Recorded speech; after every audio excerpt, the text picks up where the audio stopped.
Could the recent heavily promoted agreement between India and the European Union have hastened the arrival of what some are now calling the Key Accord, the India-US trade framework?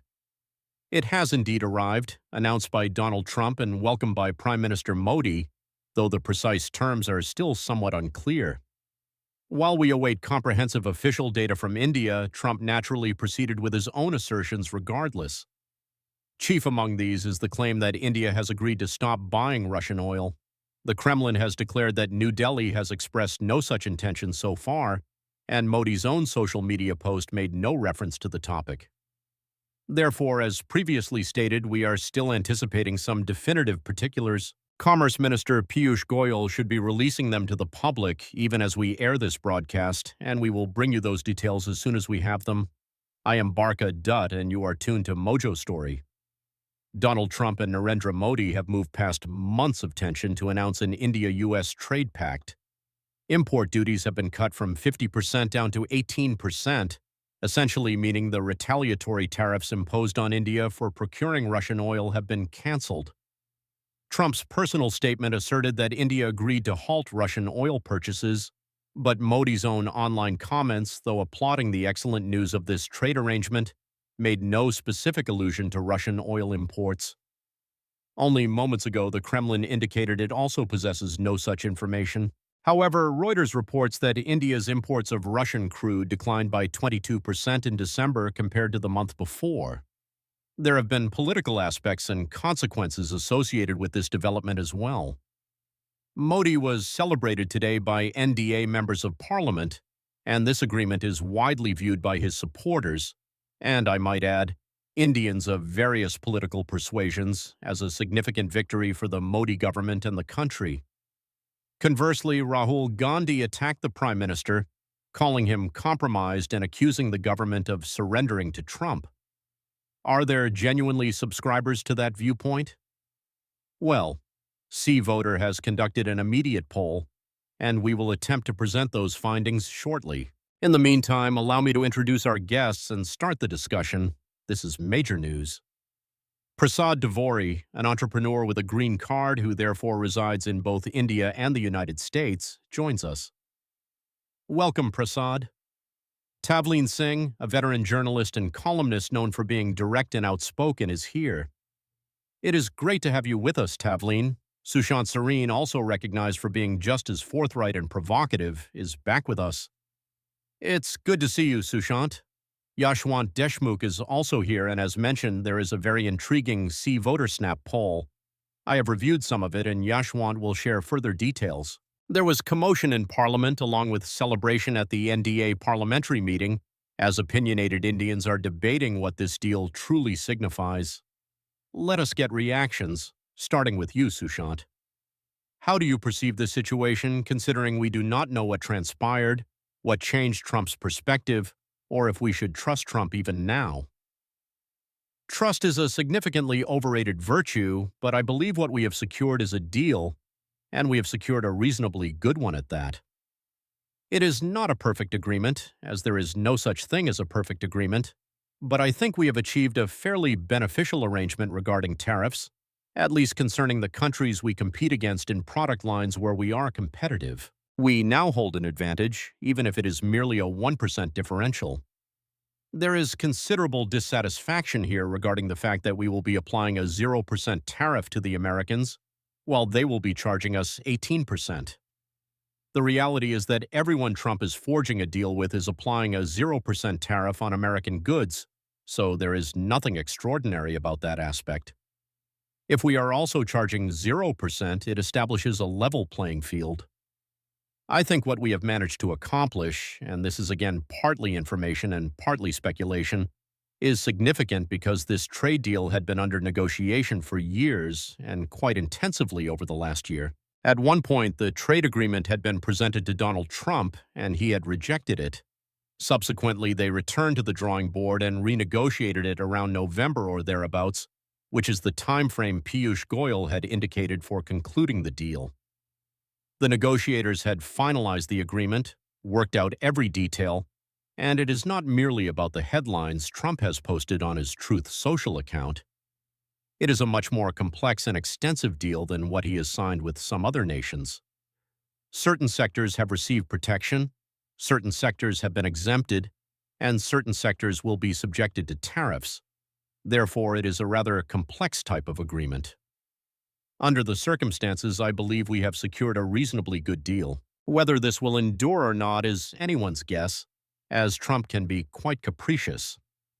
For example, regarding the mention of $500 billion we will purchase from them, we were already buying goods and commodities worth $45 to $50 billion annually anyway. Over a period of time, you are not going to suddenly ramp up your purchases from the Americans in 1 year or 6 months. Over time, it will increase to perhaps $100 billion in 2 or 3 years, though I do not know for certain. However, what does $100 billion a year signify? For instance, you are not going to buy $500 billion from them in a single year, correct? You will purchase this over a period of time. What it means is that if you merely ramp up your energy purchases from the U.S., you can account for virtually half of this amount. There will be other items you can buy from the U.S. without damaging either your own industry or your farming community. I think those protections have been maintained based on whatever I have managed to learn thus far. Are you concerned about the claim that Trump has made regarding Russian oil, Sushant? Look, allow me half a minute on the Russian oil issue. Sure, please. Tell me how much Russian oil we were buying before February 2022. Secondly, why did we start buying Russian oil? We were not buying Russian oil because we wanted to ignore the U.S. We bought Russian oil because we were securing an incredibly good deal. So we started buying Russian oil and processing Russian oil, correct? At that point in time, we did the world a favor because we stabilized international oil markets. Okay, nobody should actually hold it against us. Trump used the Russian oil tariffs against us not so much because it would help end the war in Ukraine, but because if the war in Ukraine was his priority, then he should have sanctioned the Europeans and the Chinese, which he did not do. So he did it to us. My suspicion is that he did it to us to open up the market and pressure the Indians to open up much more than what the Modi government was ready to do.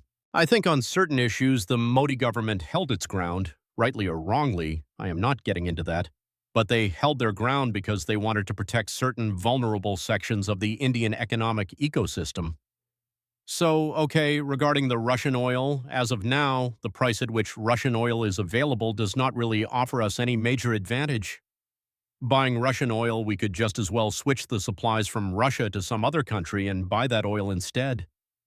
Regarding Venezuelan oil, I do not know how much Venezuela can supply us right now, given that their oil production capabilities have been severely reduced because of 30 years of senseless socialism and an almost communist-style regime out there. Maybe over a period of time when the Venezuelans ramp up their production, we were buying Venezuelan oil earlier, we could go back and start buying Venezuelan oil.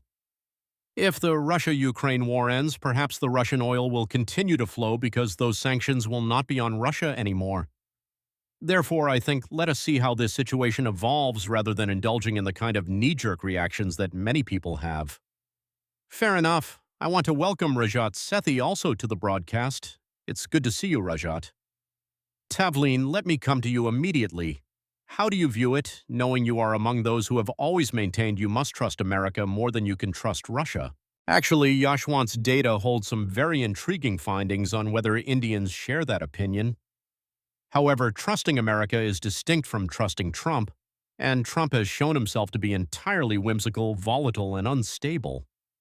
I accept Sushant's point that trust is an overrated virtue, and all we should be concerned about is what we are deriving from this. Do you think that this is a moment where the Modi government can rightfully feel quite pleased with itself because it has held its nerve and not blinked on anything for which we have information? We only have Trump's word on Russian oil, and Sushant reminds us that before the Ukraine war we were hardly buying any oil from Russia anyway. I do not think it is about Russian oil. Let us not get stuck in the specifics, as we do not know the specifics.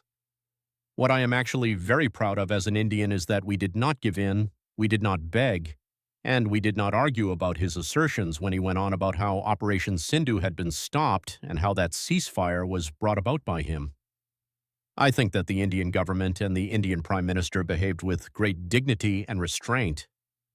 I personally think this is really a shining moment in the 12 years that he has been Prime Minister of India. I really think that we have secured an opening.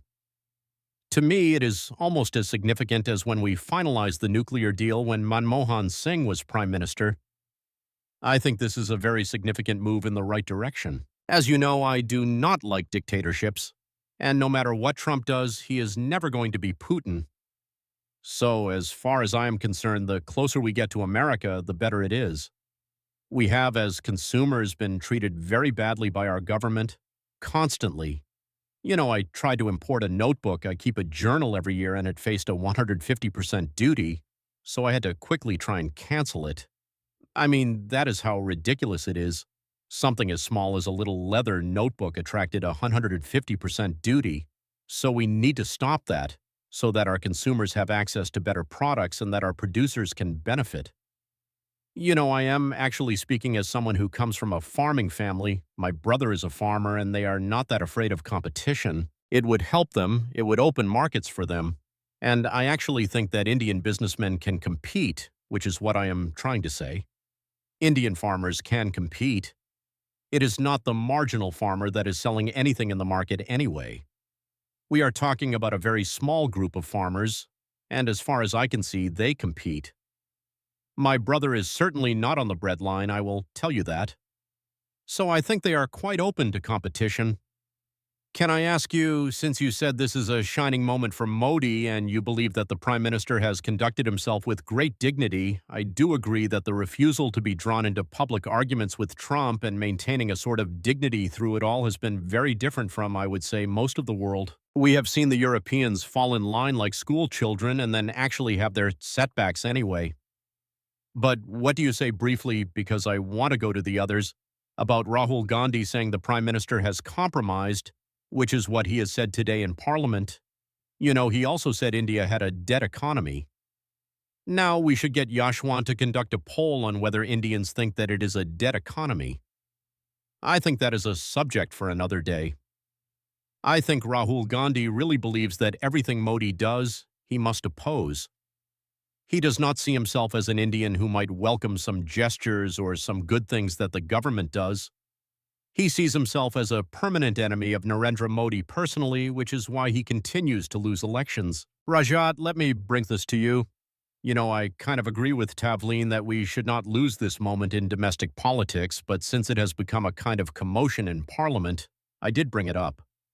I want to come back to what I asked Sushant regarding the Russian oil issue. Now, it is very important that Trump, when he makes his announcement, specifically links the deal to that, while Modi does not mention it. The Kremlin says we have no word, and the data shows you, if you pick up any Reuters analysis of the data, that India's oil imports were down to their lowest in 2 years in December, so obviously this process was underway anyway.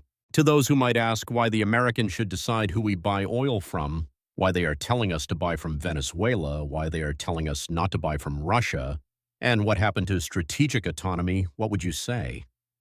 Well, I think my simple point is that with Trump you need to play to the theatrics more than you are playing to logic, and that has been amply made clear by several stakeholders around the world that there is a different way in which you engage with Trump.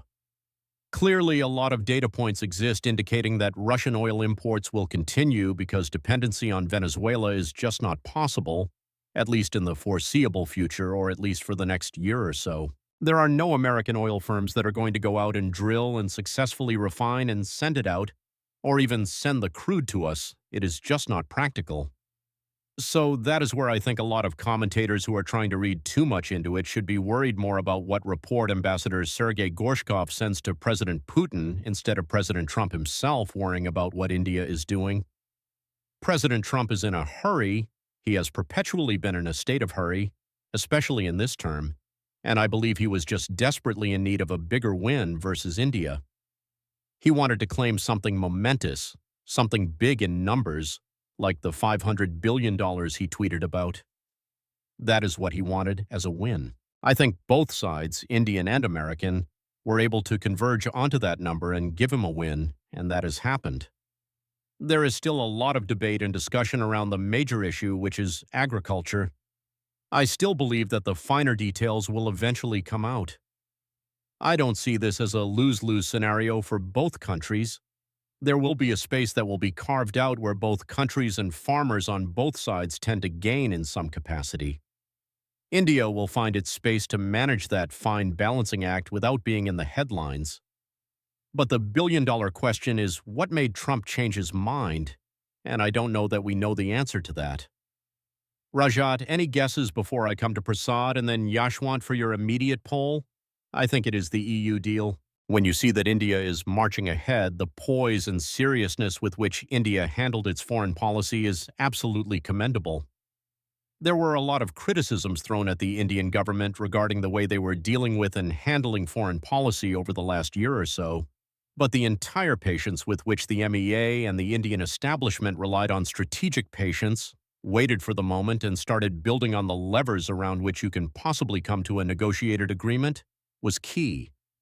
There is something called a bhatna in a negotiation, which is the best alternative to a negotiated agreement. India worked on its second-best approach when the U.S. deal was not happening, which was figuring out and ensuring the EU deal works out, and that bhatna worked so well in our favor that it shook the entire U.S. administration into action. The second thing that happened was Garcetti's appointment. You need to understand that the U.S. ambassador, from the day he came into New Delhi, has been working around the clock. He sees a political career ahead of himself, and therefore he wants to prove a point. He has ensured the important figures in the U.S. Department of Commerce come into India, and the deals which were lagging for all these years reached final conclusions. I see the entire defense ecosystem from the U.S. as quite upbeat, and there are high-profile visits scheduled week over week and month over month in the near future. All of this has been possible because of the ambassador. So all of these things have brought in the dynamism that was missing so far, and India was waiting for its right moment to come out with a respectable deal, and that patience paid off. Okay, Prasad, before we come to the quick poll, and it is very interesting, I want you to talk about your response as an entrepreneur, somebody who spends half the year in America and half the year in India. What does this mean for someone like you, knowing that Trump is not stable, as we all know? Do you agree with the general consensus on this program that it has been a big victory for the Modi government, especially when some of us at points would get restless and ask why our diplomats couldn't be more creative or why we didn't respond and take a position when Trump was so insulting? Actually, it was old-style diplomacy, just holding your ground and not losing your nerve. We don't know what happened behind the scenes, and I am sure that will be the subject of a book or a movie, but how do you see it? Well, Barca, everyone is calling this a deal. I am calling it an announcement. Other than the two tweets, one from Trump and the other from Modi, there is no other written confirmation of anything else regarding what the details are. So as an entrepreneur who has been exporting for the last 5 years now, the way I look at it is this. If I take my pack of cookies and crackers, put them in a container and ship it by ocean freight, and do the same thing via DHL where the DHL lands 3 days later at the port of entry in New Jersey, what happens? Do I get an 18% tariff or do I get a 50% tariff? Now, the ocean freight that I ship reaches 2 months later. On that day for my shipping bill, they pick up the HSN code of my products. They look up the U.S. Customs, and a tariff number pops out on their screen, and they charge me. Is it 18% or is it 50%? So all of this is at this point in time just talk and tweets. Nothing has actually happened on the ground. But presumably they wouldn't have made the announcement, the two leaders, had the details not been hammered out. The delay has been because you don't think the details have been hammered out? I think that the details that have been hammered out so far are part of the trade negotiations, regarding which Mr. Rajesh Agrawal gave some sound bites this morning to a bunch of press reporters. That is all there is. There is nothing new that has happened after the last trade negotiations meeting that occurred like 2 or 3 weeks back. Beyond that, the new thing is to say it is an 18% tariff now. He has announced it as 18%. Was it 18% in that 5th round of negotiations? We don't know. The minutes of those trade negotiations have not been declared. And here is another thing. We seem to be celebrating 18%, but exactly 1 year back today, we were paying 0% tariffs to the U.S. Today, let us assume all of this announcement is true and we are paying 18%. So that is one important point to note. So rather than celebrate, it's a sigh of relief. And then one more point. We all seem to be very detailed about this. So that is the other aspect. Beyond that, it is all just theory and market noise. Okay, so you're holding your celebration. I am going to hold my celebrations because after all of these things, let us not forget the most important thing. The Supreme Court decision on EPA can completely erase this entire 1 year of drama that the whole world has been reacting to. There may not even be anything of any substance. All of those piles of paper printed out in terms of trade deals with many countries may be of no use if struck down. Okay, let's assume for now that Trump's tariffs are real. The whole world is reeling from them, and I think the 18% is being measured against the 50%, and I think that is fair.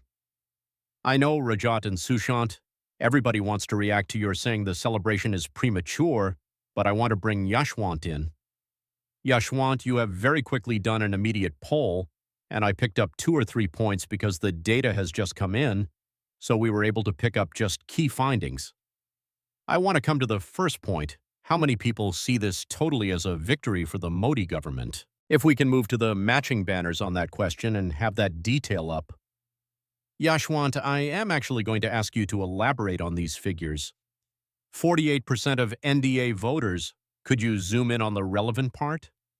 48% of NDA voters and 23.9% of even opposition voters say that the trade deal is totally the success of the Modi government. Yashwant, let's analyze this finding. A few things first. People are reacting to whatever little information they have.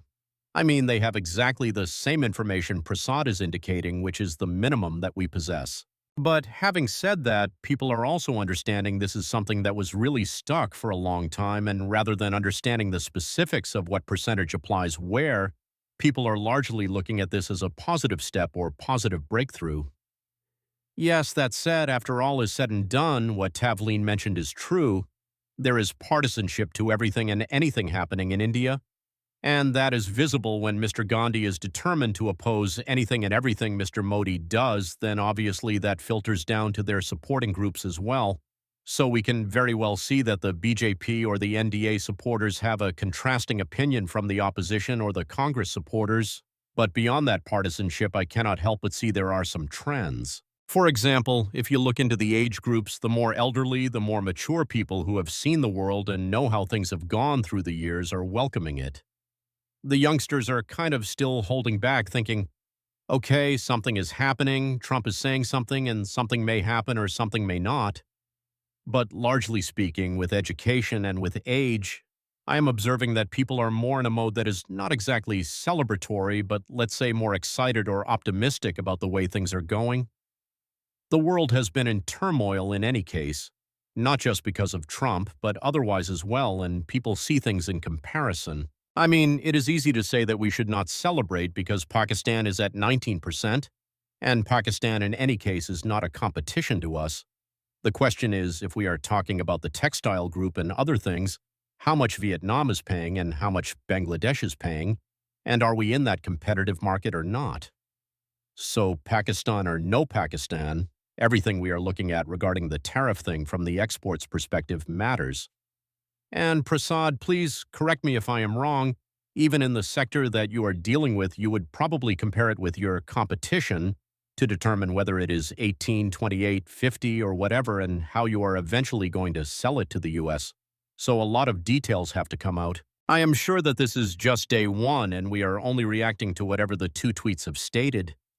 You know, what it says is that there is a breakthrough which has some substance, because otherwise, without a breakthrough, nothing would have been tweeted. Can I highlight one more data point before I open up the panel and come to Sushant next, and then Rajat, which is the rural-urban divide? Now here, this is actually interesting because more rural voters say that the deal is totally a success than urban voters. I found that quite an interesting detail.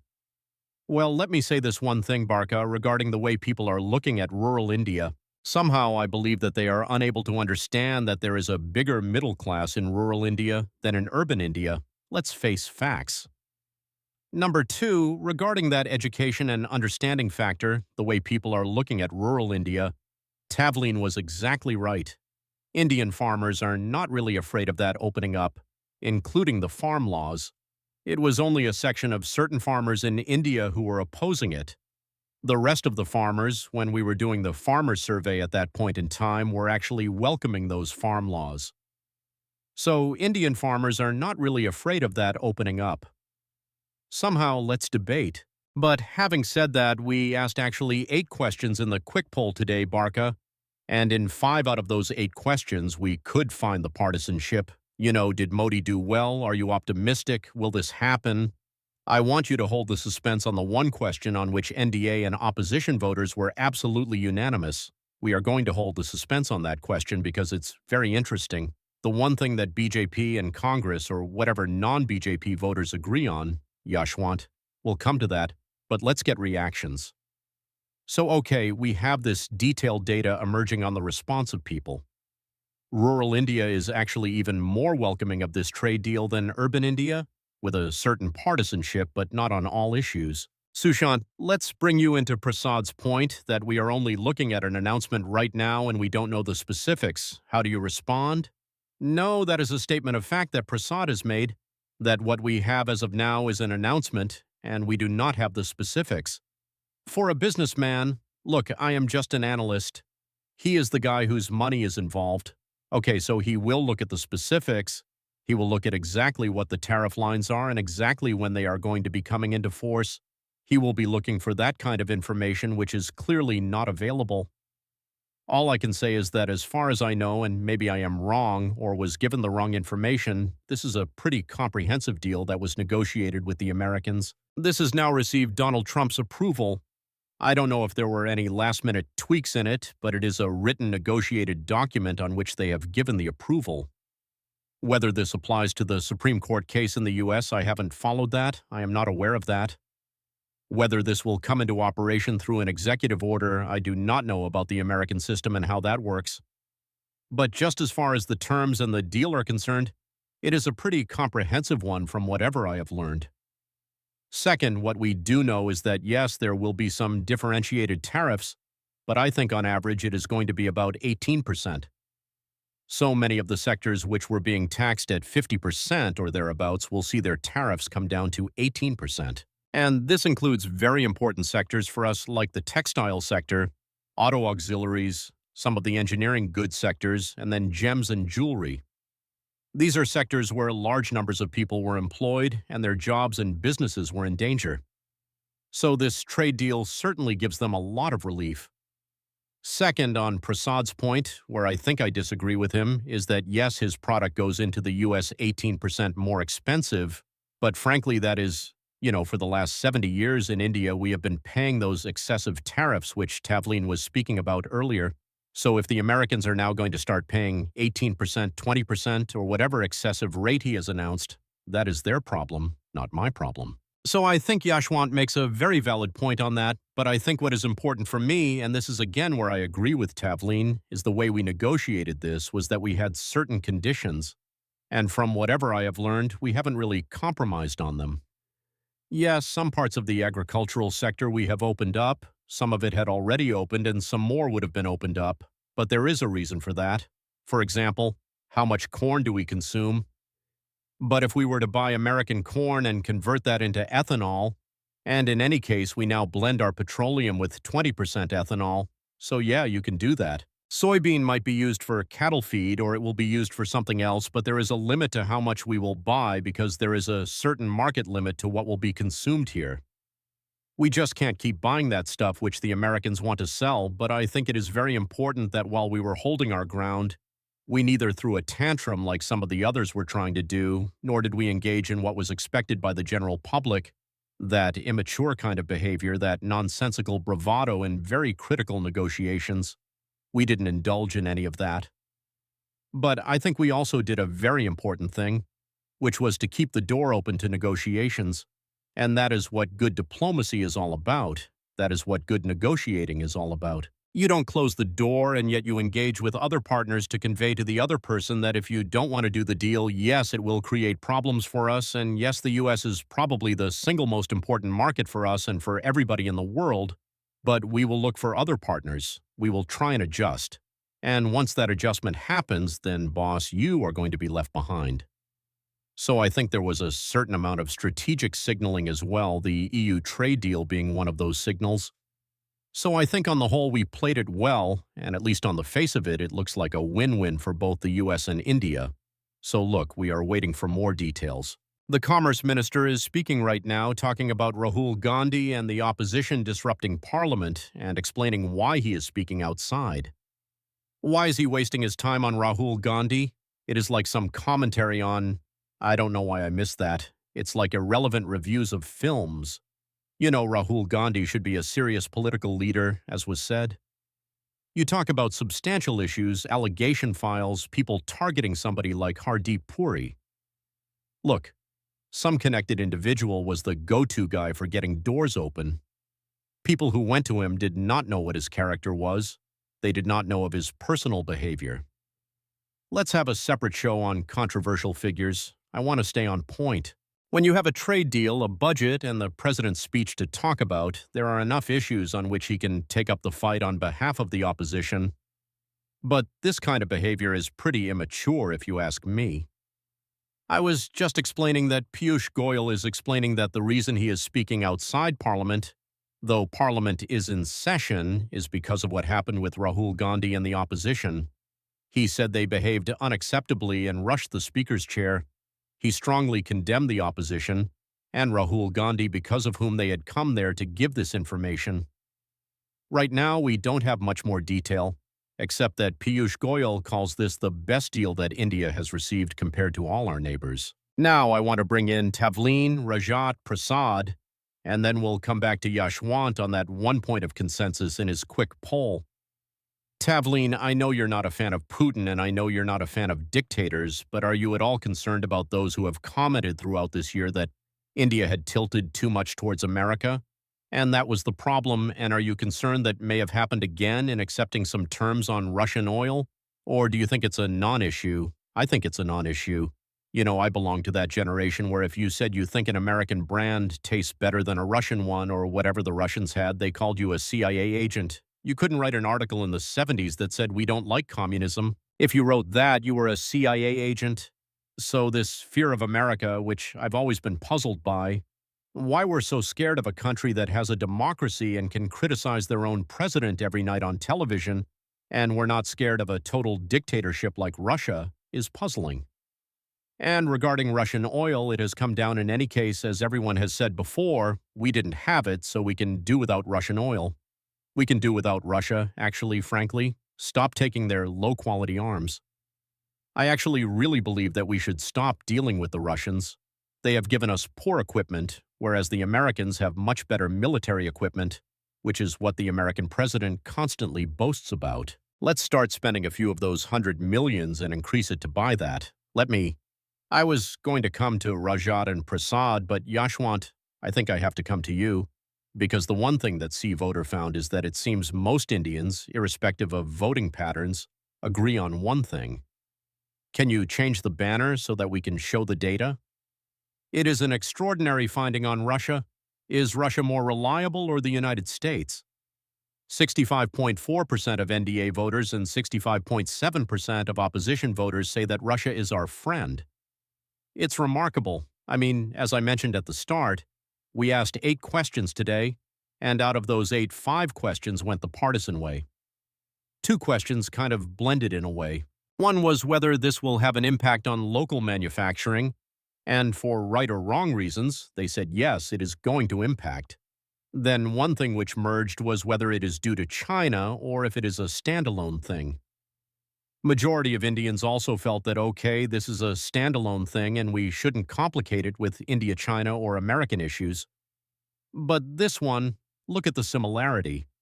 The only variation I can sense here is probably in the age group where the youngsters, a slightly bigger group, are saying we don't know, while the elders say, son, we know what we are talking about. And this is something we have been tracking for long. I think this is also something serious for the White House to look into, actually. The kind of damage that Trump's actions have done in this part of the world in the last year is extraordinary. It's an extraordinary consensus because a year ago you would not have had Indians thinking necessarily about Russia when they thought about India's future. Exactly. Before Operation Sindhu and everything happened, people, even then, a larger section was always favoring Russia, but Americans were trending somewhere between the 30s and the 40s. And for that number to shrink down to 10 and sentiment going up that way, and that too in a nonpartisan way, tells us a lot about the kind of damage Mr. Trump has done to public perception of the Americans in India. That is something that will take a long time to recover, according to me. And also, Barca, one thing that always humbles me, and we have discussed this, is how much the normal person on the street knows about these things. We feel that they do not know, but the way they are consuming information, the way they know, and the judgment they have in looking at the historical context of what has happened throughout the last 70 or 80 years, always humbles and amazes me. So these are very extraordinary findings in this quick poll. Rajat, I want to bring you in. Commerce Minister Mr. Goyal is making a statement. Sorry, I just wanted to ask, ideally, along with this question between Russia and the U.S., you could have asked them as a trick question, how many of you want to settle or have your children settle in either country? Yes, correct, you are correct. Remember, we have seen a downturn in India-U.S. relations over the last year or so, but if before that you took a poll of positive ratings, and I am sure, Yashwant, you must have done something like that, India had among the highest positive ratings for the U.S., even more than European countries and some of the other American allies. Number one. Number two, between Russia and the U.S., I think the U.S. used to come out on top and Russia maybe second, but that probably has flipped significantly after what has happened over the last year. No, I think that's absolutely fair that I think the U.S. scores better on that, but there is something like a crisis. When you are in a crisis, where do you turn? That kind of thing with the historical impact of the 71 war means it is not a cultural or aspirational connection, but at the moment there's a kind of anxious feeling about Trump. Rajat, sorry, I wanted to come to you for a while. Let's bring you in. You are somebody who flagged the fact that you thought there were problems with India's strategic communication during Operation Sindhu. I think Sushant has also made that point, and Tavleen has made it separately. Then at other points, we have all wondered whether our old-style diplomacy can work with someone as unpredictable and theatrical as Trump. The interesting thing to me about this moment, with all the conditions from Prasad about waiting for details, is that we have not gone down that theatrical route. Piyush Goyal, while we are still waiting for details, has made it clear that Modi finalized the deal, and I'm just going to read this out on behalf of everyone. I thank Prime Minister Narendra Modi, and I congratulate all of you because this trade deal which the Prime Minister finalized yesterday. So, Rajat, I want your response to that. There were a lot of people, including foreign policy experts and others, who would say to me that the last bit will have to be done by Modi, that Modi will have to talk to Trump, and that this cannot happen at the level of the teams. So what do you make of that? So there are too many questions there. Let me unpack it. First, of course, the Prime Minister hasn't been doing extreme theatrics like some other leaders who have been going to levels that are deeply embarrassing. We maintained a strategic poise, we maintained seriousness, and we acted like a head of state should act. I think this is where all marks should be given to Prime Minister Modi. He waited to build leverage. Without leverage, if you go into a deal with somebody like President Trump, you would always be at a disadvantage. The leverage was the EU deal and the momentum that India has been picking up gradually, with the UK deal, the EU deal, and the Australia and New Zealand deals all going on back to back. Somebody is briefing President Trump that India is not waiting for him, and I think that leverage was needed. A lot of other countries had different kinds of leverage. China had a very different leverage. We were waiting for that moment, and the Prime Minister acted decisively to build that leverage first, before deep diving and trying to act like some other less professional leaders. So thank goodness that he did not go that way. Of course, it was Prime Minister Modi who had to do the last bit, pick up the call and say, okay, these are the final difficult points, and let me go an extra mile and let's both come to a conclusion. Finally, that happened, and it couldn't have been a better time for us. We didn't have to disgrace India as a country in the process, the way some other countries and their leadership disgrace their country trying to deal with the Trump family on suspicious deals. So we should be proud as a country. My last point on this topic of being proud as a country is that there's a reason why our predecessors did not envision a direct democracy. They talked about representative democracy. What Yashwant respectfully presented, I don't think general citizens understand the technicalities of this. I don't even consider myself qualified enough to come in and comment on these deeply technical things. You have representatives who have to do the job to the best of their abilities to do what is best for the country. I don't think these surveys mean a lot. They are good, interesting exercises and tell you the larger public sentiment, but I don't think either the US or Russia cares too much about what is happening at this level. Even if people-to-people connect matters, this is not the mass-level thing that they bother about. In fact, they don't want people-to-people connect. They want you to stay within your borders and not come over in large numbers to their country, be it Russia or the US for that matter. Okay, all right. I think, Yashwant, you have a 10-second response there, and then I'll come to Prasad because I have to start taking last comments. Yashwant, you wanted to respond. I totally agree with Rajat on almost everything that he said, except the fact that everything is politics, everything is perception, and politics is perception-driven. So there is always an extra factor in your corner if you know that regardless of understanding the technicalities, the masses of your country are with you on a certain thing in terms of perception. You know that the authority for an elected prime minister or elected party to go ahead with conviction exists if they know that signing something won't cause them to lose the next election. And that is where it is important to map it and see where it is going and how people are going to react to it, because at the end of the day, we are not an authoritarian regime. Our leaders are going to do something that will ensure that they win the next election. If this deal, as Rajat will understand, was perceived in India in a way that meant Modi was going to lose the next election, you know how it would have gone. I think there's a fair point there, that sometimes the gap between facts, specifics, nuance, and how people perceive it is an important one.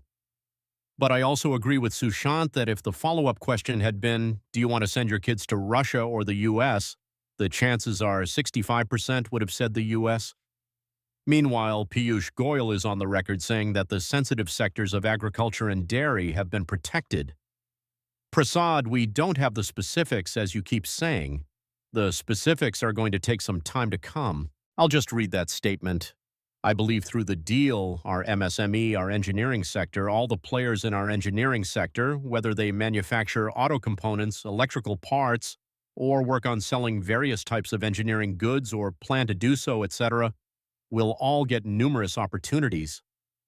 And simply saying that agriculture and dairy have been protected, what are your thoughts? I think firstly, continuing my comment on Yashwant's poll, I just want to ask Yashwant, did you ask them if Indians prefer Russia or if Indians prefer Russian advanced defense systems? The answer would be the same. So I think when you ask them a question like, if there is a fire in my building and Mr. Trump is asking me to remain on my balcony and Putin is asking me to jump off the balcony, I would rather jump. That's the answer. That's the criticality of it. That people in times of crisis look for a tested friend whom they should trust. And that's a very good point. The last year, everybody, not just Indians, but everyone around the world, seems to have lost trust in America. That is basically what has happened. So your point is right. Tavleen, you were delighted about the way India handled this. Barca, I sent this to you in the morning and I want to show this to everybody here. I don't know if you all can see this blurry image on my phone, but tell us. This is the political headline which says, "Meet the world's toughest trade negotiator and it's not Donald Trump." There's a picture of Piyush Goyal beneath that, which is really interesting. Yes, I sent this to you in the morning, Barca, so you want to share it with everybody. We will get it and show it on our screen, but go ahead. So now when it comes to, I agree there's a lot of work that was done in the trade deal, and 5 rounds of trade negotiation meetings have been done, so they have literally taken every little point and thought through it very well, and have been agreeing to that, just waiting for the 2 leaders to talk and formally announce it. My point is, did the trade negotiations say, okay, let's agree to 15%, and then suddenly today Trump said, you know what, 15 is too low, let me add 3 more to it and call it 18%? That's why I am waiting for the actual details, because while we have negotiated all the details, Trump doesn't care. If he wants to say a number, he'll just say a number and ask everyone else to work backwards on that. So that's what I meant by waiting for the actual details. Now, here's the clarification I have to give to everybody on the Supreme Court decision. Section 232, which covers steel, copper, aluminum, and a few other metals, is protected in the U.S. and is subject to 50% tariffs and has been since 2016 from when Trump won onwards. All the others have been subjected to this new 50% tariff now. And if the Supreme Court decision comes against some government authority, then all of those products will go back to zero, and all the tariffs paid in the last year for those products will have to be refunded. We should all remember that and wait for that decision. And the reason why this kind of came about, I agree with Rajat, is that it is definitely a major deal, but in addition to that, there is a lot of controversial news dominating the domestic headlines, and he needs something to change the news cycle very desperately. I mean, I'm surprised a major international action hasn't been taken, which is what most people expected. But we'll see exactly, so that is one thing. The third most important thing is, I think it's next week or next month, very soon, the Canadian Prime Minister is coming to India to do a pretty big deal with India. The Canada-US tensions are at their peak, and so Trump has already lost the EU thing, so he would at least want to be second and not have the Canadians sneak in a deal before he announces something. So there were all of these pressures that were playing on that. As far as Russian oil is concerned, I think Barca we have already seen in the official announcements and MEA briefings where they have said this even this morning. Russian oil or no, we buy the cheapest oil that is available in the market, right? And we were never sanctioned. In fact, it was the US who asked us to buy Russian oil with price limits in 2022. So, by the way, the headline you were talking about from Politico is on our screen now. There it is. I have 5 or 6 minutes left on the show, so I'm going to ask all of you to make concluding remarks in under a minute if possible. Prasad, I'll start with you. A 30-second closing comment. What would you wait for next? Well, I would wait for all the details and the date when this becomes effective, because that is extremely important. Number one. Number two, even after this trade deal is formalized and all details are announced, it is important that the Indian government finds a way to, at least in the short term, help all the exporters. Because I agree with Sushant that we were charging huge tariffs, but we were not paying tariffs to the U.S., I agree with that. But the fact is, for the exporters, they have to pay an 18% upfront tariff the minute the goods enter the country, so it's a huge working capital hit that all the Indian exporters are going to take. And a majority of them are MSME, and they need some kind of help in terms of export credit or something that the Indian government has to announce to at least let them stabilize and slowly get into this new tariff regime, if at all it becomes legalized. Okay, Yashwant, cutting through your data, just a last thought, closing comments quickly, please. Well, personally speaking, Barca, when a bully was bullying the entire world, I think it was nice to sit out with patience and come out of this entire mess with our dignity intact. Patience has its own virtue. And I think in its entirety, when I look at it, I genuinely believe that the Prime Minister played well. I agree with Rajat on this one that we leveraged our points and all the things and came out well. I just hope that this goes in the right direction, because what Sushant said is true. It's not about what they are doing with others. It's about what they are doing with us and how we are going to take it. Because Trump is also a temporary phenomenon. Let's not forget, Trump is also a temporary phenomenon. At the end of the day, it's about how India and the U.S. look at each other as long-term partners and how to take it to the next level. Somebody else will come in 3 years, 2 years, whatever. In fact, this year we have midterms. If this all backfires on Trump, we will have a different Trump. If he consolidates, then we will have a different Trump. Politics is at the end of the day, yeah. So I take that point.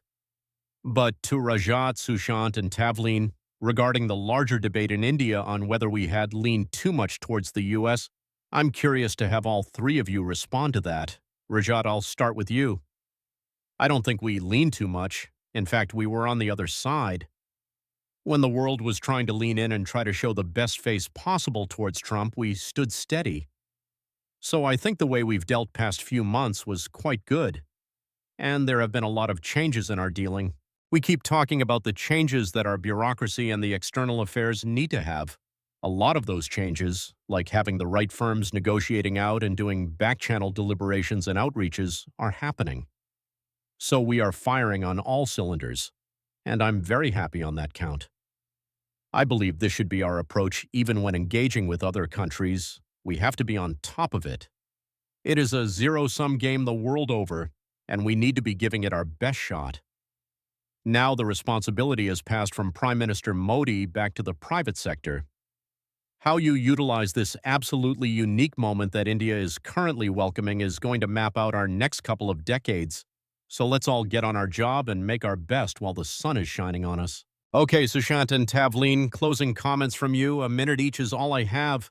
Sushant, it's over to you. What would be the most important thing in the specifics that you'd be looking for when the details of this agreement are available? Nothing really. I think as far as I know, everything has been settled, Barca. There will be certain things on which people will complain, and there will be other things on which they'll celebrate. It will be somewhat of a mixed bag. At the end of the day, there will be some people who will complain about it. There will be some people who perpetually complain about everything. But three very quick points. Look, one, I think we should take the win, but without trying to do some kind of victory lap. Let's not do the grandstanding. Take the win and be happy with it. Second, regarding what Prasad was saying about the toughest negotiator in the world, I remember an old quote from a business expert who used to say that an Indian trader can buy from a Scotsman and sell to a Jew and still make a profit. So if you have a trade expert as your commerce minister, maybe it's not such a bad deal. And finally, on this U.S. thing, are we leaning too close to the Americans? Look, I think it is a conscious decision taken by the government. It was a strategic decision that there is a lot more we stand to gain from a closer relationship with the West. There are a lot of things which tie us to the West, and we can benefit from that. I was hearing an economist, I think she's of Vietnamese origin but probably settled in the U.S., and she said something very interesting. She agreed that India has this major compact with the Western economies, and the closer it gets to the Western economies, the greater its competitiveness becomes when it deals with Eastern economies. So I think there is something to be said for that. And like I said, we've got the win, take it, celebrate it, but don't do a victory lap unnecessarily, lest you provoke some people unnecessarily. I think that's a good phrase. Take the win, don't do the victory lap. Tavleen, closing comment to you. I think it's that we've got a good deal, and as far as I'm concerned, we can't lean far enough with the West. I think we have to shake off this Cold War leftover idea. I don't know why we think that they've done us a favor. What did we sell them? That was small items, etc. And what did you get from them? Very low-quality arms. You know, I'm a soldier's daughter, and I used to hear this in my childhood the whole time about the arms that we were getting. So, I mean, the Americans have much better weaponry. If we need to do this deal, let's buy their weapons. Okay, we leave it there. This has been a fascinating conversation. To Tavleen, Sushant, Yashwant, Prasad, and earlier to Rajat, thank you so much to all of you. We will, of course, continue here our special coverage of this big announcement that has been made by Donald Trump, and Prime Minister Modi has welcomed this announcement. Trump in his post has spoken about how India has agreed to stop the purchase of Russian oil, but Modi in his comments has not specifically spoken about this at all. Piyush Goyal, speaking moments earlier, has thanked the Prime Minister for personally finalizing the deal yesterday. The detailed terms are awaited. It's already led to a political dispute inside Parliament. While Modi was celebrated by his fellow members of Parliament in Parliament, Rahul Gandhi accused him of being compromised. That debate continues, but I know many Indians will be experiencing a big sigh of relief today that 50% tariff has been cut to 18%. This is our special continuous coverage of the India-US trade agreement and the reduction of the tariffs. Before we introduce our experts, we will play for you what Commerce Minister Piyush Goyal just said. Take a look. All right, let me introduce our three very distinguished guests on this special broadcast. Bill Drexel is with us. He is a senior fellow at the Hudson Institute. Welcome, Bill. Good to see you after a long time. Likewise for Sadanand Doom, who is, of course, a Wall Street Journal columnist and also a strategic affairs analyst. It's good to see you, Sadanand. And also joining us is veteran diplomat Ambassador M.J. Puri. We are pleased to welcome Ambassador Puri to the program. Welcome, everybody. We just heard Piyush Goyal there at a press conference that is still ongoing, complimenting the Prime Minister for closing the deal. He also explained that he was speaking outside Parliament because the government and the opposition almost got into a physical altercation on this. Rahul Gandhi accused the Prime Minister of compromising, while Modi has been celebrated by many of his supporters for having closed this deal, and we heard Mr. Goyal saying that Modi intervened to close it personally. Ambassador, I'll start with you. Your first comments as somebody who has been cautioning India against what you have seen as the pitfalls of leaning too close towards Washington. How do you explain this moment? Many believe it was spurred on by the India-EU mother of all deals that made Trump flip. What do you think?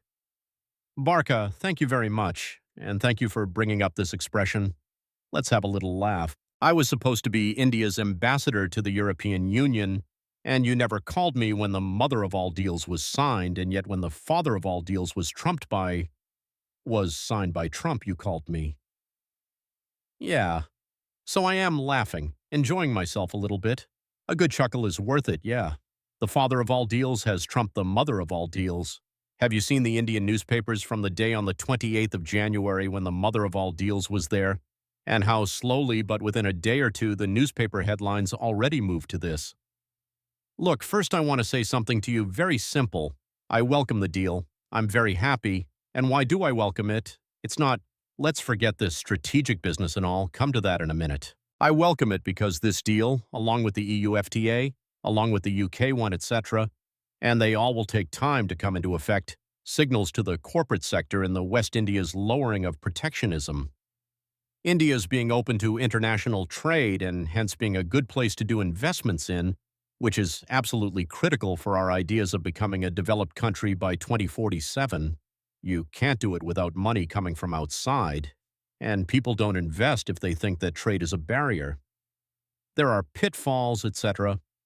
Just the fact that you are a large domestic economy is not sufficient, and that's why I welcome this very much. Now, I was overhearing your previous program where somebody was saying you should lean a lot. I remember that was Tavleen saying that. I am not a believer in the lean. That's not it. But it doesn't mean that you should not do what is good for India, and I believe this is certainly good for India. Will we be able to keep ourselves extricated from the lean? I told you, please look at the Indian newspapers from the 30th of January onwards. We can't. We've already leaned. So it's all right. Let's enjoy the way it is now. On the deal itself, look, this is a trade deal, but so is the EU one. These are only the platforms. India-US trade is about $200 billion, out of which the real issue is the goods surplus in favor of India, which is about $45 billion. And that's what Mr. Trump wants to settle. It's not the tariff rates, etc.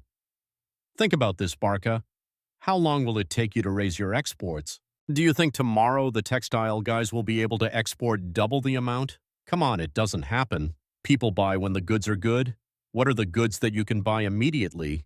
They are off-the-shelf goods or things like petroleum and stuff like that. That's what we are going to be doing, but I have no problem with it. Look, we had to import petroleum from someone or the other. It's only a change which is going to be the increase. I don't like the idea of changes, but life is like that. Governments make decisions. So let me ask you specifically about that before I come to Bill and Satanand. Trump claimed in his announcement of this deal, could we go to those Trump quotes on Russia and the data on Russia? Trump claimed that India has agreed to stop the purchase of Russian oil. Modi did not say that, nor do we have any official confirmation of that from anybody in government in India. Reuters data tells you that India's purchase of Russian oil dropped by 22% in December compared to November and was down to its lowest in 2 years by December. So it was already an ongoing process. Are you concerned as the opposition, for example, is raising why we have accepted America's terms on Russian oil purchases? So, Barca, let me put it to you like this. This was a known fact that the 25% punitive tariff was hurting the exporters from India. We knew it. And so we had already started this particular shift. The other point is that refinery, which was importing all this Russian crude, the EU said, we will stop importing the end products that you are producing. So you know this had already been happening. Does it mean it's good or bad? Look, this is then in the area of strategic autonomy, this, that, and the other. Let's leave it out and assume that everybody has done the money game well enough, but let's understand this. Mr. Trump wants to balance the budget. He's not bothered about 18% and 20%. And when in a few months' time it looks like the balance of trade is not happening, believe me, you'll be told to buy what can be bought straight off the shelf. I'm pointing to petroleum oil, gas, etc., because those are the things that can be bought. What is the cost to us? It'll only be some change, it's not the entire amount of produce. Okay, so that's it. Look, these are decisions that got to be taken. I firmly believe and hope, as many people say, that aligning with the West, aligning with the US is good for your economy. Very good.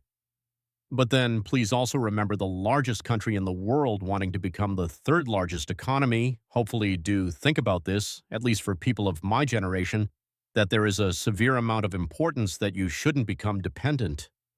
Dependence, as you know, means something completely different in the dominant world. What is the key difference between the EU and this one? The United States is a dominant power. The EU cannot be a dominant power. They're gone. The Chinese want to be a dominant power. The Russians are a powerful country but don't have the abilities to dominate. These are the key differences. So can we manage that? I hope so. And I heard Sushant Sareen say, celebrate, don't take a victory lap. But how can we not take a victory lap when we're comfortable? Let's enjoy ourselves. Oh, that's a little playful, a little jab there that how can we not take a victory lap when we are metaphorically speaking in their hands?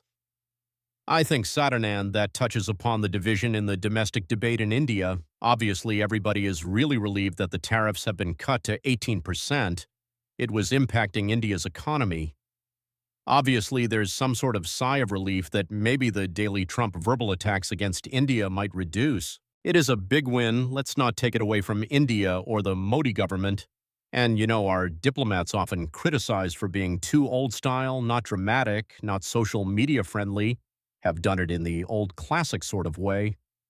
What is the significance of this moment, and what do you think we still don't know, which we have to await the specifics for? Great questions. The way I look at it, Barca, is that you can separate this analytically, right? There's the part that is purely about the economic impact of the deal, and then there are the sort of larger questions that Ambassador Puri also touched upon about strategic autonomy and alliances and so on. Let's look at the economic part first. I think it's very clear that India needed this deal. 50% was an extremely high tariff. Not only was it high, not only did it affect Indian companies in very practical terms, but also the symbolic value of being one of the countries suffering one of the highest rates in the world. I think Brazil also had 50%, clearly put a big sign outside India which said not open for business. So this was hurting immediately, but was also hurting looking ahead. So I think the Indian negotiators understood that the most important thing is to get rid of these punitive tariffs, get away from the 50% mark. That India has landed at 18%, I think, is a pretty good deal, right? It's better than Vietnam, it's better than Bangladesh. These are both economies that India competes with in terms of labor-intensive exports. It's better than most of South and Southeast Asia. It's not better than what the UK got, or what the Europeans got, or what the Koreans and Japanese got, but we should not expect it to be better because they are formal treaty allies. And India is not a formal treaty ally, it's a partner of the United States. So I think there's a logic to where it landed at 18%. I think India should be pleased with that. Now, I see some people on social media arguing that, oh, well, it used to be 3%. Now it's 18%. What's there to celebrate? But it used to be 3% in a pre-Trump world. That's not the world we're living in now. The world we're living in now is what we have to measure this against, and I think 18% is good. So regarding the economics, I think there's absolutely no question it's a complete easy decision to sort of reduce Russian oil, which anyway India imported minimal amounts of until 2022, right? It was roughly around 1% or something like that. The idea of reducing Russian oil to safeguard what is by far India's largest economic relationship from an economic perspective is just an easy decision. Well done. They rescued what looked like a pretty dire situation, all credit to the government. Now, and just one question, you're not concerned about the whole strategic autonomy debate? Well done, yeah. Okay, go ahead. So I just wanted to say that there is an economic argument. I think the economic argument is absolutely clear-cut over here. Now a question of strategic autonomy. I think if we're very direct about it, the reality is that this entire episode with Trump, has shown to a certain extent the limits of strategic autonomy, right? Ideally, India would like to be in a position where it could say, look, we're going to continue to trade with the U.S., we're going to continue to export to U.S. markets, we're going to continue to have a robust services trade, and you know what? We're going to do exactly what we want with the Russians. That's not the reality. That's not the world that we live in. It's not the reality for almost any country, right? The only country that has in fact shown a certain amount of leverage and has been able to kind of push back against tariffs and extract a certain amount of concession has been China. The fact is that the Indian economy is about a fifth the size of the Chinese economy. The fact is that India does not hold those kinds of levers. And you know that may be an unpleasant fact to digest, but it's just reality. And I think that given a choice between basing your policies on reality and basing your policies on fiction, I much prefer a government that chooses to base its policies on reality. They don't want to say some of this publicly, which is completely understandable. I think it's a very big mistake of Trump and the Trump administration to expect other countries, especially a country like India, which has a long and proud history of seeing itself as a completely independent power and so on, to submit. I think that's a terrible aspect of Trumpian diplomacy, which I do not agree with at all. But the fact is that in the end, if it comes down to reducing Russian imports, India is going to do that. Don't forget that in the past, India pivoted away from Iranian oil imports. It has pivoted away from Venezuelan oil imports. It has tended to respect international sanctions. Russia is obviously much more complicated because of the historical ties, the kind of sense of sentimentality that some people have towards it, the fact that it's an important diplomatic relationship, the fact that it's been an important arms supplier to India. All those things put Russia in a completely different league from Iran and Venezuela. Yet, when the situation demands it, the U.S. relationship and the U.S. economic relationship are simply much more important to India, and India has made the rational choice. It's interesting that you say that this shows the limitations of strategic autonomy, because many in India would argue that India has actually handled this quite differently from most of the world, maybe, as you said, excepting China, which had a kind of leverage that we don't, but we have neither been drawn into public arguments with Trump, nor have we been overly submissive in the way that the Europeans were until they realized that nothing much was flowing from that. Bill, so more on that. Can I just respond to that first? Sure, yeah, I think that's a legitimate point, right? I don't think that India is... Obviously, if you look at all 193 nations in the world, India has greater influence, greater means, greater resilience, and it has shown that through this process. That's certainly the case. But I think it's also the case that India has had to make certain compromises. Has it made them in the most... Has it attempted to make them in a calm, dignified, rational way? Yes. But I'm just pointing out that it was unrealistic to expect that no compromises would have to be made. That's the part that's unrealistic about it. I do take your point that India has handled itself with a certain amount of maturity and dignity, and that is certainly true. Okay, Bill, let's bring you in. Obviously, for India, it is important that this deal, and the minister just underscored this point in terms of tariffs, is the best deal in the region. The implied meaning visibly is also an important one, because there have been genuine concerns in India about the sort of friendly relationship by Pakistan to Trump. You know, Trump calling some Pakistani military figure his favorite field marshal and so on. Pakistan is at 90% tariff, India is at 18%. Maybe symbolic, but matters given everything that's going on. How do you see this? I know with the controversial domestic news occupying the headlines in the U.S., you're not likely to get a lot of American media looking at this, but even so, for example, if I can bring up the Politico headline. Politico had a piece calling Piyush Goyal a really tough negotiator. In fact, it said, meet the world's toughest trade negotiator, which I thought was an interesting headline. How's this being seen? What's the view from where you are? Well, I think at least for South Asia watchers, there's a huge amount of relief. There's a sense that the Trump administration was seemingly moving towards Pakistan in a way that many people thought was concerning. And there's a sense in which this administration likes to learn the lessons of American diplomatic history on its own. And so Pakistan habitually overpromises and underdelivers, and there was a fear that this administration would kind of have to go through that cycle as well and realize that India is the more strategic, more advantageous partner to draw closer with. Similarly, we saw this concern, this anxiety when a top official was double-headed with responsibility for the whole region, but also ambassadorship of India. What would this mean? I think this is a clear signal on both counts that the United States still understands the relatively much greater importance of India and that officials' double appointment benefits India. I think that the United States and Donald Trump will be seeing the region much more through Delhi's perspective than any other capital, and that's a very good thing in my eyes. So let me bring in Saturnin briefly on that official's point, because there's something you underscored in your social media post, and there was a lot of concern when that official was appointed ambassador because he's also ambassador for South Asia and Central Asia. Was this going to be linked back and so on and so forth? You actually make the argument that the momentum does have a lot to do with the fact that there was an official who had Trump's ear. This is why things have moved, Sadanand. Yeah, I mean, I wouldn't say only, but I certainly think that it helps to have someone who has the ear of the president and who also understands and has been speaking and in very close contact with the highest levels of the Indian government. I think it really helps to have a channel. The fact that this official is widely respected and widely trusted makes a very big difference, and I think there's no doubt that from an Indian perspective, it's always better to have an ambassador who has some kind of influence in the White House than one who doesn't.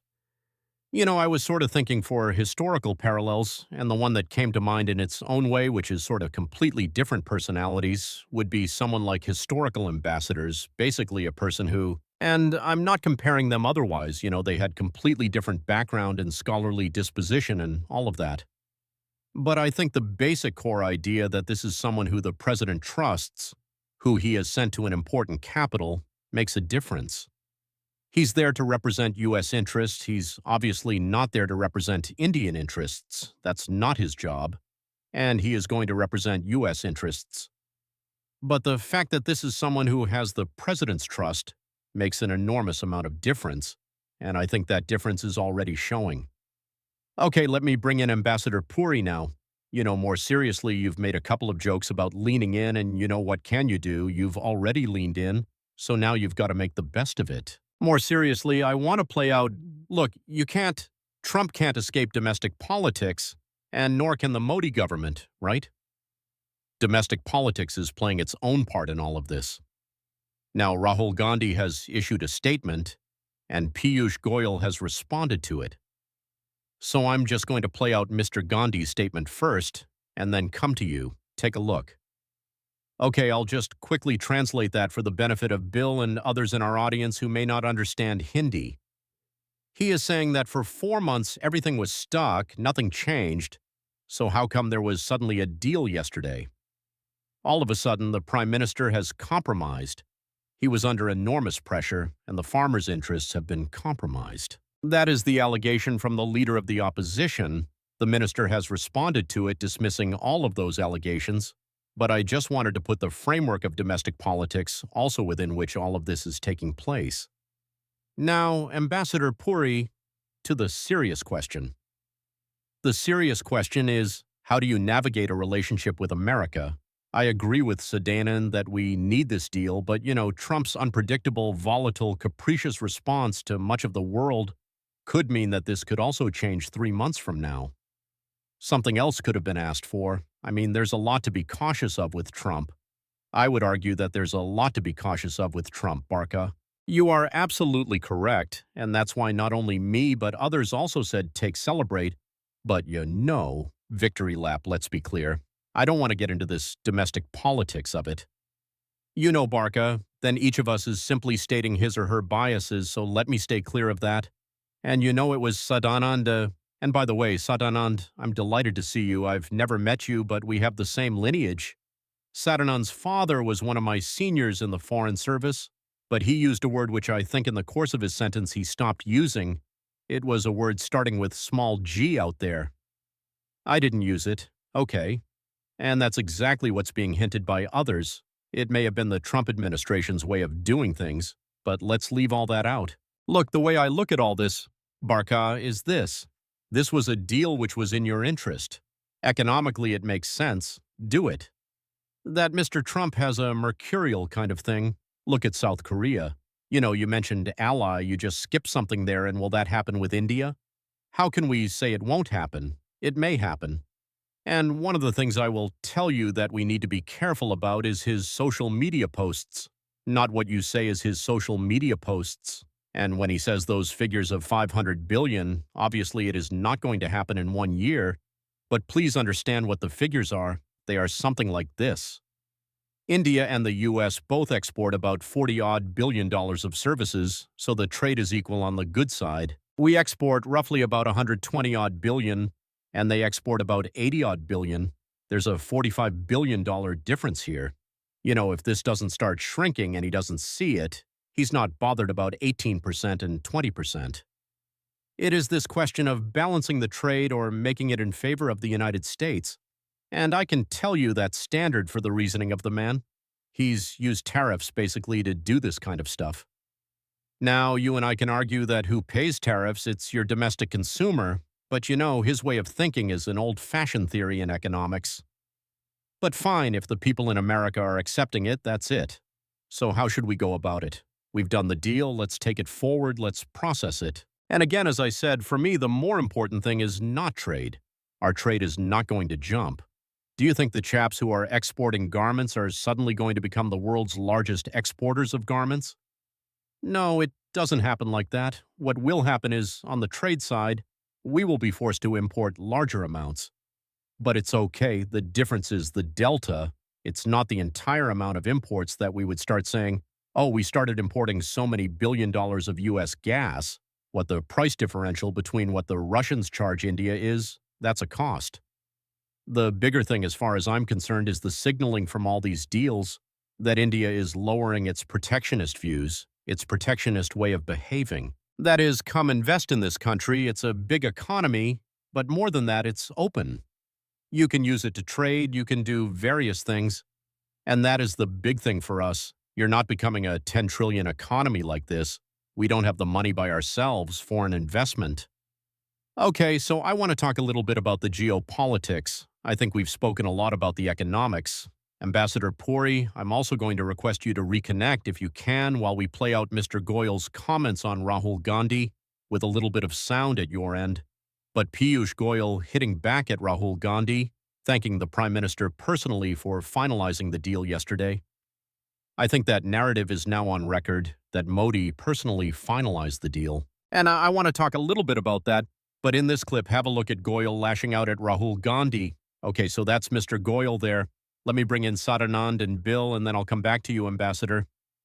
Sadanand, I think we've looked at the economics of why India needed this, and therefore there had to be a certain degree of compromise, and as much as possible that compromise has been negotiated with dignity and as much firmness as was possible within those boundaries. But I'm curious to look at the geopolitics of today. You said, listen, wake up, we live in a Trumpian world. You can't keep comparing and harping back to what the world was like before Trump. Given what Trump is like, I mean, for months there was concern about Pakistan having flattered its way into the good books of Washington, Pakistan having, I don't know, offered minerals in specific regions, Pakistan having offered Trump's family a controversial deal, Trump being whimsical and unreliable. We just ran an immediate poll where both BJP and Congress voters were united on the fact that Russia is a more reliable partner. Now, in real terms, that may not mean much. I'm not saying that these polls are going to translate into any sort of real policy formulation. Geopolitically, what is actually going on in this changing world, and does this trade deal have any impact on it at all, according to you? Look, I don't think there's anybody who has a functioning brain who would say that President Trump is the most predictable, rational actor in international relations. I mean, everybody just knows this is who he is, this is how he is. He tends to be impulsive, sometimes he has very strong good instincts that help the United States, sometimes he's sort of all over the place. I think Bill's point about Pakistan is a very good one, and the way I sort of think about it is that you have the president who tends to be capricious and tends to be volatile and unpredictable, but you also have others in the policymaking process who have experience, who know something of the region, who have a sort of more informed view, and I think what Pakistan was trying to do to sort of just focus on that part was to use a kind of tactical cleverness to bypass the main policymaking process, find a way to connect directly to the president and some of the people around him and his family members through a combination of this mineral stuff. some help with counterterrorism, some investments in controversial areas, and so on. And obviously, it's not nothing, right? The fact is that Pakistani leaders were at the White House and so on. But no, in the end, I really think India needs to stop comparing itself with Pakistan. It's a ridiculous comparison. The Indian economy is 10 times larger. There are serious business interests. There are serious economic interests that are involved when it comes to India. You had the India-EU FTA. This is something that a lot of American companies would be looking at closely because it would give European firms an advantage. And I think the parallel, sorry, I'm cutting you short. The parallel with Pakistan is not in economic terms. I think there are security concerns.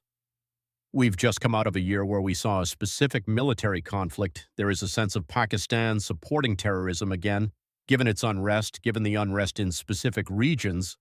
I mean, you're watching all of these tensions spiral. There is a sense of China being a sort of powerful support, as it were, for Pakistan. And if there's a perception that we lean in again towards Washington, there are security dimensions to it. Yes, there are. I mean, I think that in an ideal world, India would have expected the U.S. to continue signaling, as it has over the past decade, if not longer, that it was not treating the two countries equally, that it was very clearly leaning towards India. And I think Trump has frankly muddied those signals, not in the early stages of the conflict, but in his subsequent comments and so on. But I think that the lesson for India is that in the end, India cannot be relaxed. I agree with Ambassador Puri that India has to be realistic and it has to be grounded. Its natural interests do lie towards the West, but I don't think India is in any danger of turning into an American client state or any of the sort of language that you see. It's just not true. India is simply too large. India has always, for example, in its weapons purchases, tried to avoid depending on one source and buy something from France, buy something from Israel, buy something from Russia, and something that's going to continue. The proportions may change here or there. I do think that this whole episode has set back U.S.-India relations. Let's not pretend that it hasn't, and that getting a deal changes that. It has fundamentally broken the trust that many in New Delhi had developed towards Washington. This is a sense of trust that had been developed over decades, and the Trump administration has frankly destroyed it. So what we're seeing now is a repair job. I welcome the repair job as an advocate of U.S.-India relations. I would like to see those repairs continue and perhaps get back to where we were. But we have to be honest. You know, the poll you mentioned is just one part of it, right? If you have conversations with practitioners of foreign policy and people in elite strategic circles, because in the end, foreign policy is an elite game, it's not literally what the person on the street is saying. It may be affected by politics, but it's not.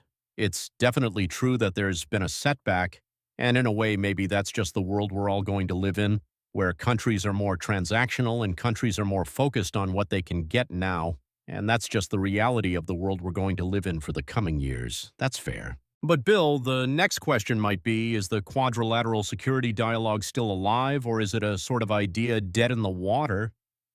Because if Trump is looking to cut a deal with the Chinese, as many believe, or if Trump's idea of the world is this tripolar idea where the three great powers are China, Russia, and the United States itself, there are many who believe that the dialogue is now pointless, or at least it's an unclear entity.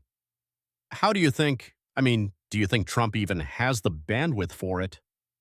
I think the dialogue has a long future ahead. We see that this administration has not been going as aggressively towards China as many expected it to, or as many had hoped. But if you look at the actions and kind of discard the rhetoric, we also see this administration is trying to move the pieces on the chessboard in a way that is ultimately advantageous for an eventual confrontation with China, should it come. And the dialogue is one of the most important elements of that positioning. So I think after this trade deal, we're going to see more revitalization, more energy on the dialogue. And to be honest, one thing that's been interesting with this whole process is we have also seen a fairly successful attempt by both governments to kind of separate this economic set of issues and continue as best as possible in other areas. And military cooperation has been one of those areas that's been relatively consistent, even while, obviously the broader separation has put a damper on a lot of things. I also want to add 2 cents to the prior questions, which is one thing that I think is really missed here about what this deal means. And one of its greatest victories in terms of navigating a Trumpian foreign policy in a Trumpian world is that, this whole process was very argumentative. We saw a lot of very pointed words about India, about Indians from senior officials through the process. But if you look at what Trump himself has actually posted and what he has said about Modi specifically, what we've seen is that relationship is broadly intact. And even in his announcement post, it was very complimentary towards Prime Minister Modi. And in this Trumpian world, these personalistic ties are of immense importance. So I think a concern on both sides is, we've seen what a personalistic blow-up can look like versus other world leaders. We never had that between Trump and Modi. And now we've had that between the US and India to some degree, but we haven't had that towards Trump and Modi. So long as, and I think it's significant too that Modi was a personal element of closing this deal, right? It's indicative to me that at least at the top, where Trump does operate through these personal relationships, there's still a very good relationship, and that's a very good sign. It's a very interesting question. And before I give Ambassador Puri the closing comment, I do want to ask Sadanand about it. This sense that Modi and Trump had a great personal relationship. And I think Bill is arguing it never really got injured, or never had a break, or a public blow-up. The fact, however, I would argue is that after specific international events, when Trump came and claimed the sort of credit before India could even make its own announcement, and then Trump being upset about not getting that credit that he thought he should have got, and so on. My sense is that Modi must have been personally pretty annoyed because he had invested so much personal capital in that relationship with Trump. And it's not as if Trump's proclamations have not annoyed India and have not annoyed the Prime Minister. I mean, how could they not have? So do you buy or do you agree with Bill's argument that personally the rapport never broke, or do you think that's also an altered relationship? Rapport between heads of government is not like they're friends like you and I are friends. I mean, it's like these are signaling statements. I think it is important, and I think it is notable that even when things were at their worst, Trump never personally insulted Modi the way he has insulted other world leaders.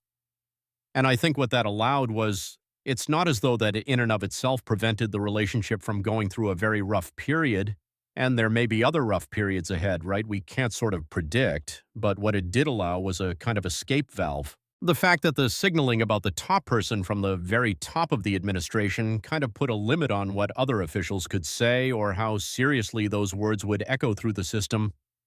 So I do think it's significant.